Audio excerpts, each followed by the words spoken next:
തെക്കുംഭാഗം കോയിവിള സ്വദേശിനി അതുല്യയുടെ മരണത്തിൽ ഭർത്താവ് അറസ്റ്റിലായതിനു പിന്നാലെ ഇയാളെ ജാമ്യത്തിൽ വിട്ടയച്ചു. ഞായറാഴ്ച രാവിലെ തിരുവനന്തപുരം വിമാനത്താവളത്തിൽ വെച്ചാണ് സതീഷിനെ അറസ്റ്റ് ചെയ്തത്. എമിഗ്രേഷൻ വിഭാഗം കസ്റ്റഡിയിലെടുത്ത് വലിയതുറ പോലീസിന് കൈമാറുകയായിരുന്നു. 2 ലക്ഷം രൂപയുടെ 2 ആൾജാമ്യമാണ് സതീശന് അനുവദിച്ചത്.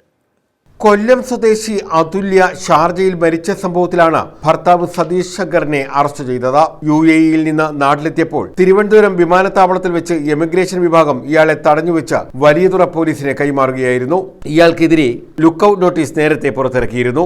അറസ്റ്റിന് പിന്നാലെ സതീഷിന് ഇടക്കാല ജാമ്യവും അനുവദിച്ചു. കൊല്ലം സെഷൻസ് കോടതിയാണ് സതീഷിന് ജാമ്യം അനുവദിച്ചത്. 2 ലക്ഷം രൂപയുടെ 2 ആൾജാമ്യമാണ് അനുവദിച്ചിട്ടുള്ളത്.